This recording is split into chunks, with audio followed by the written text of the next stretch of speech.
Hello जी। कैसे हो भाई बच्चों? भाई बच्चों, अपन ने जो सेशन जहाँ पर लीव किया था उसी सेशन को आगे कंटिन्यू करते हैं। और उस सेशन में आप ये देखिए कि सेशन में हम जी एडवांस की बात कर रहे थे, वही अपन कंटिन्यू करते हैं। तो उस सीरीज़ का पार्ट सेकंड है ये, जो अपन पेपर डिस्कशन कर रहे थे। पेपर फर्स्ट है, तो इसमें अपन आगे जो क्वेश्चन है अपना वो है ऑप्टिक्स का। ठीक है, तो ये है अपना क्वेश्चन ऑप्टिक्स का। ठीक है जी। ऑप्टिक्स में देखो क्या है क्वेश्चन, बहुत मतलब ऐसा नहीं है फार्मूला बेस्ड क्वेश्चन है, लेकिन बस थोड़ा सा उस फार्मूले की जो एप्लीकेशन है कि भाई ग्राफ किस तरह से उसका बनेगा, बस वो पूछे, थोड़ा सा घुमा दिया क्वेश्चन को, कोई बहुत ज़्यादा वो नहीं किया है। देखिए इसमें क्या है, इसमें ये है बच्चों आपके पास कि एक डबल कॉन्वेक्स लेंस है made of glass of refractive index 1.5 and radii curvature of the curved surface 20 centimeter each is immersed in liquid of refractive index NL. The correct plot showing the variation of power in the unit of diopter.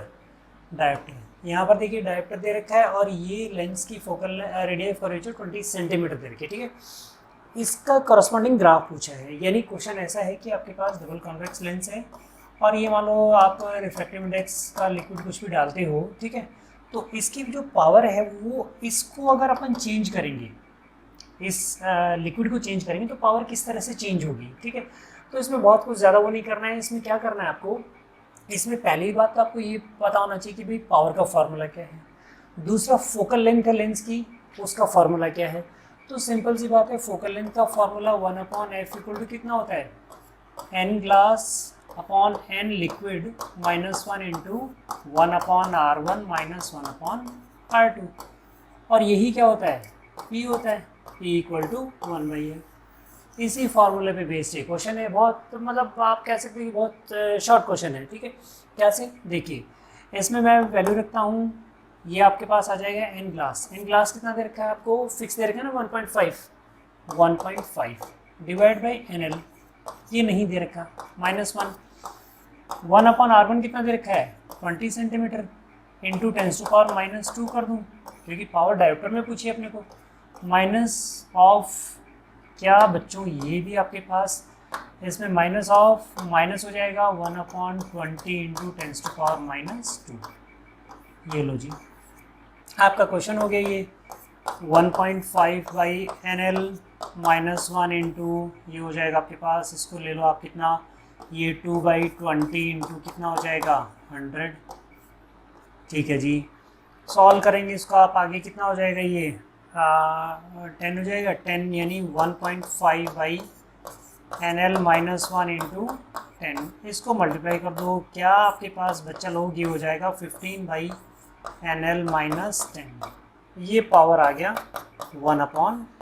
ठीक है, ये formula है। अब इस फार्मूले में आप values रखती जाइए। और जैसे फर्स्ट कंडीशन देखिए क्या है, NL के साथ वेरिएशन पूछा ना, पावर का NL के साथ वेरिएशन। तो एक बात तो आप यहाँ से ध्यान दीजिए, एक बात तो ये है कि P is directly proportional to 1/NL। यानी ये कोई स्ट्रेट लाइन नहीं है, ये कोई ना कोई हाइपरबोला, रेक्टेंगल हाइपरबोला टाइप का होगा। यानी यहाँ से आपके दिमाग में थोड़ी बत्ती जल रही है। अब उसमें कैसे करना है, सबसे पहले हम देखते हैं। देखो पहली कंडीशन देखो, इस ग्राफ में सबसे पहले रिफ्रैक्टिव इंडेक्स कितना ले रखा है 1.0। तो 1.0 पर पावर देखते हैं। तो पावर फर्स्ट केस में आ जाएगी कितनी, 15 ये कितना रखना है 1.5 माइनस कितना हो जाएगा, सॉरी 1.0 रखना है ना। ये आपके पास पावर लिखनी है, ये आपके पास हो जाएगा 15 रिफ्रैक्टिव इंडेक्स रखना है 1 -10 कितना आ गया बच्चों, पावर 5 आ गया। देखो मैच हो रहा है, कहीं पे पावर 5 आ रहा है, इस ग्राफ में नहीं आ रहा है, इस ग्राफ में नहीं आ रहा, इसमें पावर 5 आ रहा है 1 पर और इसमें 1 पर 5, यानी इन दोनों ग्राफ्स में होगा। यानी क्वेश्चन यहाँ पर क्रैक हो चुका है। यानी ये तो स्ट्रेट लाइन का है, ये तो नहीं होगा ग्राफ, ऑब्वियस सी बात है ये। लेकिन और वेरीफाई कर लेते हैं। सेकंड कंडीशन में आप देखिए यहाँ पर क्या कर रखा है, NL 1.5 ले रखा है। तो सेकंड कंडीशन में आप ये करेंगे क्या, 15 ये कितना हो जाएगा, आपको कितना लेना है 1.5 -10। तो क्या बच्चों ये आपके पास 10 -10 आ गया, पावर क्या 0 आ गई। सेकंड केस में पावर 0 आ गई। यहाँ वेरीफाई कर लो, रेक्टेंगल हाइपरबोला होगा, ए ऑप्शन हो जाएगा। That's it. तो इतना सा क्वेश्चन है बच्चों, घबराने की कोई बात नहीं, मस्त रहो और मस्ती रहो, से रहो, हस्ती से रहो, जिंदा रहो, मस्त रहो। ठीक है, अब देखिए नेक्स्ट क्वेश्चन पे मूव करते हैं। नेक्स्ट क्वेश्चन बेटा है मॉडर्न फिजिक्स का, मॉडर्न फिजिक्स का है। और इस मॉडर्न फिजिक्स के क्वेश्चन में ये भी थोड़ा सा मतलब ट्विस्टेड क्वेश्चन है, मतलब डायरेक्टली फार्मूला बेस्ड तो नहीं बोल सकते, थोड़ा सा घुमा के पूछा है इसको। जैसे कैसे, consider hydrogen atom with V K, R K and K denoting the velocity, orbital radius and kinetic energy of the electron in the kth orbit respectively. ठीक है, यानी यहाँ पर kth ऑर्बिट में वेलोसिटी है, रेडियस है और एनर्जी है। ठीक है, काइनेटिक एनर्जी। उसके बाद electron undergoes a transition from nth orbit emitting radiation corresponding to Lyman series. ये बच्चा लोग बहुत इंपॉर्टेंट चीज दे रखी है, लेमैन सीरीज में ट्रांजिशन करता है। Considering h to be the Planck constant and epsilon the permittivity of free space, the correct statement. आपको ये वेरीफाई करने हैं कि क्या क्या होता है। पहला देखो पूछा है, अपने को ऑप्शन चेक करना है। पहले magnitude of change in kinetic energy, तो magnitude of change in kinetic energy, इसके लिए अपने को फॉर्मूला पता होना चाहिए। क्या होना चाहिए, पहला पार्ट देखते हैं, वेरीफाई करते हैं जी। ठीक है, क्या करते हैं जी, इसमें हमें क्या करना है, इसमें चेंज इन काइनेटिक एनर्जी। ठीक है जी, हम बोलते हैं काइनेटिक एनर्जी होती है हाफ एम वी स्क्वायर। ठीक है जी, ये तो हमने काइनेटिक एनर्जी का फार्मूला ऐसे बोल दिया कि ठीक है जी, काइनेटिक एनर्जी का फार्मूला हो गया हमारे पास कितना, काइनेटिक एनर्जी है हमारे पास हाफ एम वी स्क्वायर। ठीक है जी, यहाँ थोड़ा सा चेंज है, देखो यहाँ पर एन वी और आर की टर्म आ रही है, तो यहाँ थोड़ा सा दिमाग लगाना था। वी और आर की टर्म आ रही है, यानी कहीं पर आर और वी में रिलेशन आना चाहिए। क्या भाई बच्चों आपके पास ऐसा होता है, क्या ये फॉर्मूला आपके पास ऐसे लिख सकते हो, यहाँ पर h/4 पाई आ रहा है ना, तो क्या M V R equal to N h/2 pi होगा, यही होगा ना। यहाँ से देखिए मैं किसकी वैल्यू निकालता हूँ, क्या अगर मैं एम वी की वैल्यू निकालूँ तो एन h/2 पाई आर हो गया। अब देखो कुछ कुछ फॉर्मूला मैच हो रहा है, V by R, V by R, V by R मतलब क्या, मैं इसको ऐसे कर दूँ, दोनों साइड से v से मल्टीप्लाई कर दूँ, एम वी स्क्वायर क्या N H v/2 pi R हो जाएगा। देखो N h/r, N h/r we भी आ रहा है, यानी मैच हो रहा है, आंसर आ रहा है। तो ये हो जाएगा, अगर मैं इसको 1/2 से मल्टीप्लाई कर दूँ तो ये भी कितना हो जाएगा 1/2 से। क्या मेरे पास nth लेवल में काइनेटिक एनर्जी हो जाएगी half M V N square, that is equal to N H V एन/4 pi R N. nth level में हो गई, बहुत बढ़िया काम किया आपने। अब इसके साथ ही आपको क्या करना है फर्स्ट लेवल में, क्योंकि लेमैन सीरीज में प्यारे प्यारे कमांडोज, लेमैन सीरीज में कहाँ से कोई भी ट्रांजिशन होता है किसी भी हायर लेवल से, कहाँ पर आते हो n=1 में आते हो। This is layman series. ठीक है, तो n= आपके पास 2 भी हो सकता है, n=3 भी हो सकता है, n=4 भी हो सकता है। This is called Lyman series. Okay, so 1 आपके पास हो जाएगा HV1/4 पाई R1। क्या इक्वेशन नंबर 2 आ गई।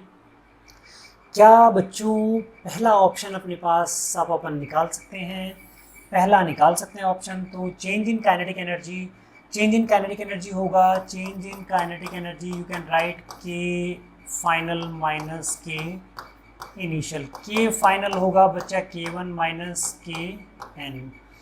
वैल्यूज़ रख दो 1 और 2 से, आपके पास आ जाएगा K1 की वैल्यू आ रही है HV1/4 पाई R1। ठीक है, और माइनस Kn की वैल्यू आ रही है NHVN/4 पाई Rn।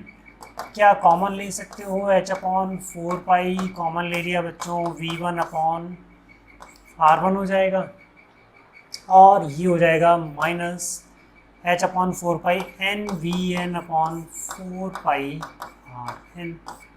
लेकिन ये मैग्नीट्यूड पूछा है, तो क्या मैं इसको ऐसे लिख सकता हूँ, क्या इसको मैंने ऐसे लिख दिया माइनस ऑफ h/4 पाई और NVN/4 पाई Rn माइनस V1/R1। और मैग्नीट्यूड पूछा तो मैग्नीट्यूड आप लोगे के का, that is equals to H upon 4 pi N V N upon 4 pi R N minus V one by R one. क्या प्यारे प्यारे बच्चों, ये हमारे पास पहला ऑप्शन आ चुका है। यस, पहला ऑप्शन आ चुका है, यानी हमने क्वेश्चन सॉल्व कर लिया है। सेकंड ऑप्शन भी चेक करते हैं अपन, सेकंड ऑप्शन कैसे होगा देख लीजिए, इसको पॉज करके देख लेना, स्क्रीनशॉट ले लेना, व्हाटएवर यू कैन डू आप कर लेना, ठीक है। अब मैं सेकंड ऑप्शन सॉल्व करवाता हूँ कि सेकंड ऑप्शन क्या आने वाला है। ठीक है जी, सेकंड ऑप्शन की बात करते हैं बच्चों, ठीक है। तो सेकंड ऑप्शन जो होगा हमारे पास वो होगा क्या, क्या होने वाला है प्यारे प्यारे बच्चों। Oh my God, what happen, no problem, इसको मैनेज कर लिया जाएगा, कोई टेंशन वाली बात नहीं है, ठीक है जी। सेकंड ऑप्शन चेक करते हैं, second option B option check करते हैं। बी ऑप्शन में देखो बच्चों क्या है, magnitude of change in de Broglie wavelength, de Broglie wavelength. तो डी ब्रोगली वेवलेंथ आपके पास लैम्डा इक्वल टू क्या हो सकता है, एच अपॉन पी हो सकता है, यही होता है ना। और इसको अपन क्या चेंज कर सकते हैं, H upon under root 2m के, ये भी कर सकते हैं। लेकिन बच्चों आप ये ध्यान से देखिए कि एच और के में रिलेशन अंडर रूट में आएगा, अंडर रूट में आएगा, तो के में डायरेक्टली नहीं आ सकता, इसलिए ये आपके पास ऑप्शन नहीं बनेगा। कैसे भी करके देख लेना, नहीं बनेगा। थर्ड ऑप्शन पे आते हैं, सी ऑप्शन पे। चलो जी, बहुत बढ़िया, बहुत अच्छा चल रहा है काम, बहुत गर्मी हो रखी है। थर्ड ऑप्शन पे आते हैं, कौन से पे, सी ऑप्शन पे। सी ऑप्शन कहाँ गया जी, तो हम आते हैं बच्चों सी ऑप्शन पे, ठीक है। सी ऑप्शन क्या होगा, frequency of radiation emitted can be expressed as, ये देखते हैं, फ्रीक्वेंसी ऑफ इमिटेड रेडिएशन। क्या बच्चों frequency of emitted radiation H nu होता है, और क्या ये ई होता है। तो फ्रीक्वेंसी ऑफ इमिटेड रेडिएशन में क्या फाइनल माइनस इनिशियल करते हैं, क्योंकि देखो हायर लेवल से नीचे आ रहा है, तो अपन क्या करते हैं, चेंज इन एनर्जी निकालते हैं। तो चेंज इन एनर्जी क्या आएगा, E final minus of E initial आएगा, राइट। ओके जी, E final minus E initial आएगा। अब आप देखिए, E final minus E initial है, तो ये हमें कैलकुलेट करना है एनर्जी का क्या फॉर्मूला होता है। एनर्जी का फॉर्मूला अपने पास, टोटल एनर्जी की बात अगर अपन करें, रेडिएशन इमिटेड, देखो ये टोटल एनर्जी आ गई, लेकिन टोटल एनर्जी को हम कैसे कैलकुलेट करें, डायरेक्टली भी कर सकते हैं, या मैं ये भी बोल सकता हूँ क्या टोटल एनर्जी आपके पास पोटेंशियल एनर्जी कितनी होती है, minus K Z E square by R होती है। हाइड्रोजन लाइक एटम के लिए आपके पास कितनी हो जाएगी, minus K E square by are हो जाएगी, यही होगी ना। और ये एन हो जाएगा, nth लेवल में एनर्जी हो जाएगी, ठीक है। अब यहाँ से आप देखिए, क्योंकि आपको पोटेंशियल और टोटल एनर्जी में रिलेशन पता है, आप आराम से कैलकुलेट कर सकते हैं। तो आपके पास U फाइनल, यानी देखो U फाइनल मैंने अभी थोड़ी देर पहले बताया था, आपके पास U फाइनल होगा आपके पास n इक्वल टू 1, और U जो है इनिशियल, कुछ इनिशियल 2 भी हो सकता है, 3 भी हो सकता है लेमैन सीरीज के लिए। तो U फाइनल तो अपने पास है, ये आपके पास इनिशियल था, ये तो इनिशियल था, और U1 क्या हो जाएगा, फाइनल हो जाएगा, minus K E square by R1, ये हो जाएगा, ठीक है जी। इसको अपन क्या करते हैं, हम क्या करते हैं, change in potential energy, that is U final minus of U initial, ठीक है जी। U फाइनल आपके पास कितना है 1, तो ये U1 हो जाएगा, माइनस U इनिशियल कितना है आपके पास, UN आई, ठीक है जी। अच्छा जी, वैल्यू रख दो, U1 की value minus K E square by R1, minus of UN कितना है, माइनस ऑफ के ई स्क्वायर बाई RN, ठीक है जी। देखो थोड़ा थोड़ा मैच हो रहा है, अरे आंसर मैच कर देंगे, डोंट वरी बच्चों। डेल्टा U आपके पास कितना आ रहा है, माइनस के, और ये मैं ले लेता हूँ, कॉमन ले लेता हूँ, के ई स्क्वायर कॉमन आ जाएगा, 1 upon R1 minus 1 upon RN, आ रहा है कुछ, 1 upon R1 minus 1 upon R1। के की वैल्यू क्या, मैं 1 अपॉन 4 पाई एप्सिलॉन नॉट लिख सकता हूँ, definitely 1 upon R1 minus 1 upon RN, ये हो गया डेल्टा U। देखिए अब डेल्टा यू आ रहा है तो आपको डेल्टा यू आ रहा है तो इसमें रिलेशन पता होना चाहिए। इसमें रिलेशन आपको पता है बच्चों, बहुत इंटेलिजेंट बच्चे हो आप, तो आपको रिलेशन पता है।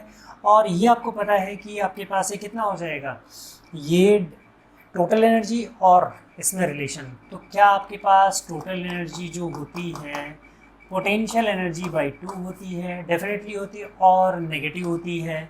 तो ठीक है जी, नेगेटिव कर दीजिए। तो आपके पास ये आ जाएगा डेल्टा ई आ जाएगा हमारे पास कितना, माइनस माइनस प्लस हो जाएगा, ये 1/8 pi epsilon naught into E square into 1/R1 minus 1/R। Magnitude ले लो चाहे एक ही बात है। तो आपके पास delta E equal to -u/2 है आपके पास, या u/2 कर लो, मैग्नीट्यूड की फॉर्म में लोगे तो आपके पास देखिए क्या, आपके पास E²/8 पाई एप्सिलॉन नॉट और h कहाँ गया भाई, h की गड़बड़ हो गई, h कहाँ गया, फ्रीक्वेंसी ऑफ रेडिएशन इमिटेड।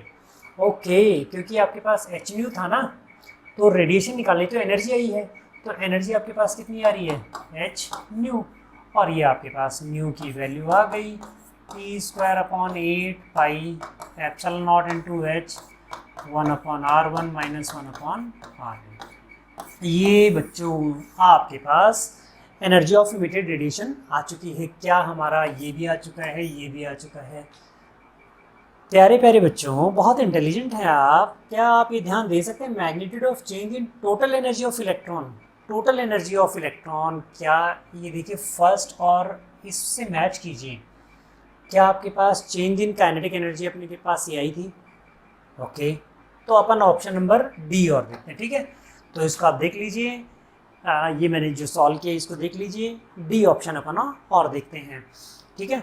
चलिए तो बच्चों डी ऑप्शन और देखते हैं हम, और हम देखते हैं डी ऑप्शन, और जो है इससे हमें नंबर मिलने वाले हैं काफ़ी सारे, बिकॉज ये बहुत अच्छा एग्ज़ाम है बच्चों। और देखिए इसमें एक्चुअल में आपको मतलब पता चलता है कि भाई हाँ मज़ा आता है करके, कि भाई आपके कंसेप्ट अच्छे हैं ना, तो मज़ा आता है करने में, ठीक है। तो चलिए ज्ञान का सेशन नहीं शुरू करते हैं अपन, जो है अपना क्या करते हैं, डी ऑप्शन। डी ऑप्शन आप देखिए फर्स्ट में, change in kinetic energy of electron, magnitude of change in total energy. आप ये देखिए काइनेटिक एनर्जी और टोटल एनर्जी में आपको रिलेशन पता है, तो आपके पास क्या हो जाएगा, जैसे आपके पास आपको चेंज इन काइनेटिक एनर्जी दे रखा है, ठीक है, टोटल एनर्जी निकालना है आपको, तो क्या आपको ये भी पता है टोटल एनर्जी होता है kinetic energy divide by 2, T equal to K/2 होता है। तो आपके पास यहाँ से कितना हो जाएगा, यहाँ से आपके पास के ई आपके पास कितना है, h/4 pi into NV/RN/RN minus V1/R1, और 1/2 करोगे तो बच्चों कितना आएगा, ये आपके पास ये आ जाएगा, चेंज इन टोटल एनर्जी आएगा आपके पास, टोटल एनर्जी आ जाएगा h/8 pi into NVN/RN minus V1/R1। ये हो जाएगा बच्चों, तो ये वाला ऑप्शन अपना सही नहीं है, ठीक है। अच्छा जी बच्चों, अब अपन क्या करते हैं, ये देखो मॉडर्न फिजिक्स का क्वेश्चन हो चुका है, और मॉडर्न फिजिक्स का क्वेश्चन हो चुका है, इसके बाद में नेक्स्ट क्वेश्चन करते हैं, मिलते हैं एक छोटे से ब्रेक के बाद, ठीक है बच्चों।